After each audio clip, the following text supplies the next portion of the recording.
Okay, welcome back to Tasty Treats. Today we're going to be making some focaccia bread. So, first things first, gather all your ingredients. I've got 2¼ cups of water, I've got 7 cups of flour, all-purpose, with about a tablespoon of salt, and I've got my yeast. So we'll start off by putting 2½ teaspoons of yeast into your mixing bowl.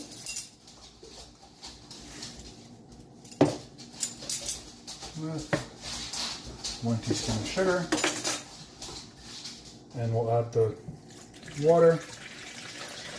It's about body temperature, so warm but not hot. And we'll just mix around the yeast, let it do its thing. It's going to get frothy and creamy. And then we'll add the flour 1 cup at a time. Okay, so the yeast is all creamy and bloomed. I'm going to add 2 tablespoons of oil. And then I'm going to put in 1 cup of the flour. You know what, let's do 2 cups of the flour. It'll just incorporate a little bit nicer. Stir it around. So we'll just stir it around.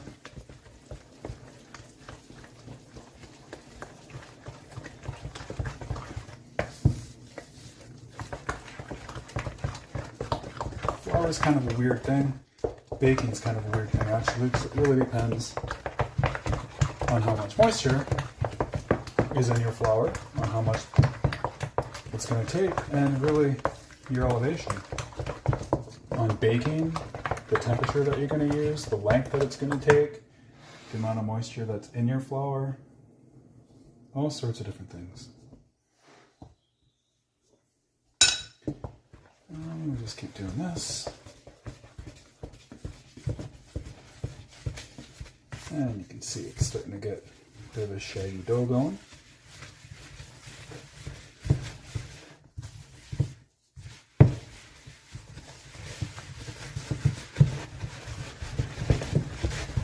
So there's that. I'm going to add a cup of flour. Pull up the spoon. Put a bunch of flour on top of that. Scrape off the dough. Into the sink with the spoon. And then just start kneading in the flour.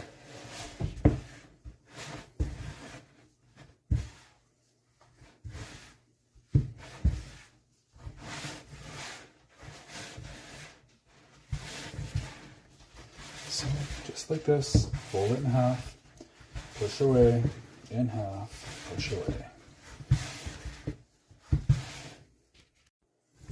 And once you get most of the flour incorporated, just turn it out onto a surface, your countertop, and start kneading in. Adding flour to your hands, not the dough, as you go along.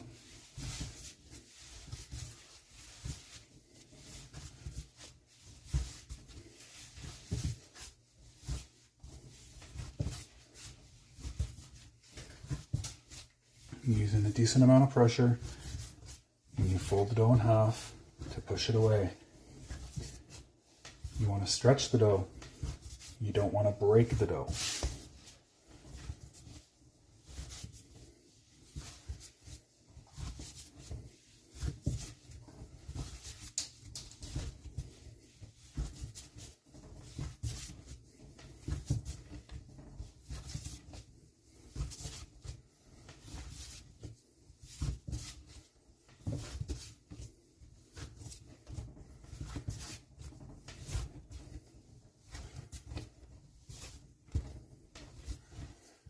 Just keep adding a bit of flour to your hands.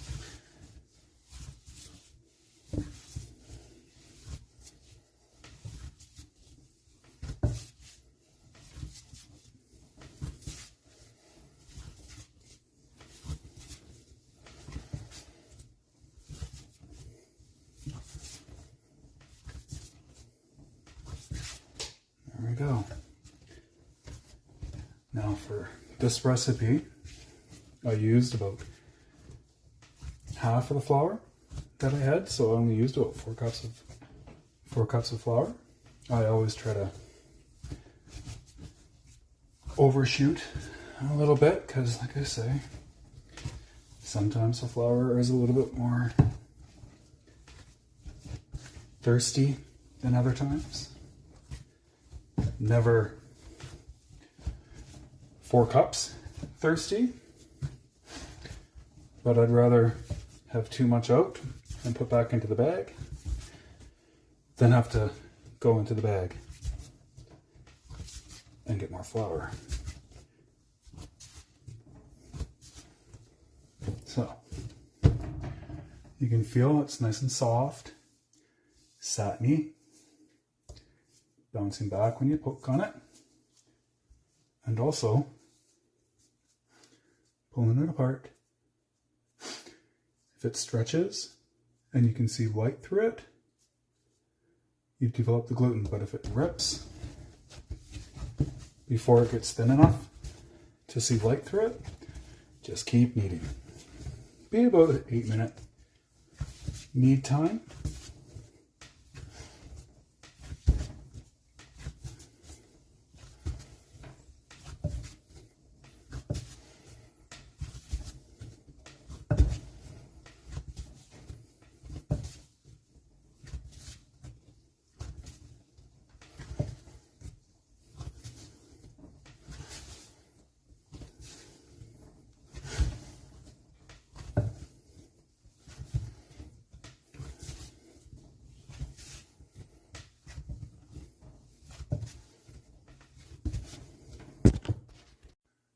Okay, once again, you see how it's bouncing back like that really quickly?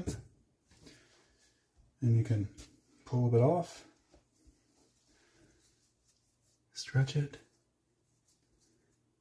and stretch it. See how it's not breaking now?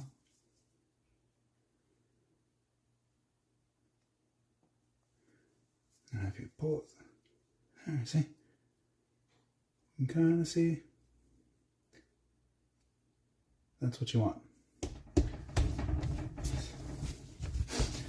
So now we'll put this into an oiled bowl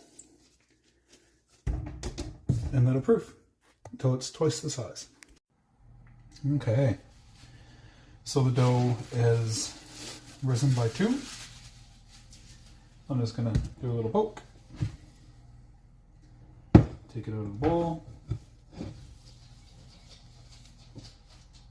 It goes into the sink. Now you can do 2 if you want. I'm just going to keep it as 1.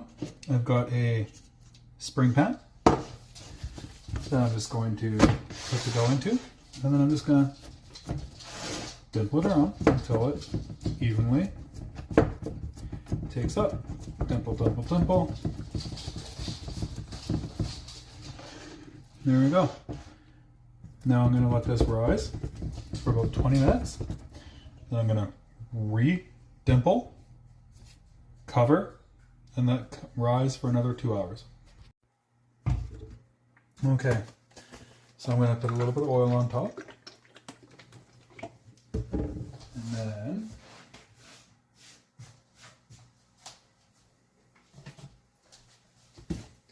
I've got some fresh thyme that I gave a quick coarse chop to. And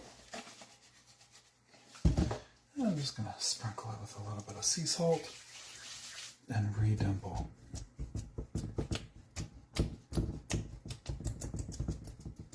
There we go.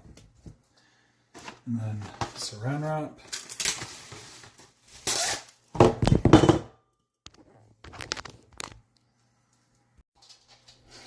Okay, now that the focaccia has proofed up twice again, let's fill that up nicely.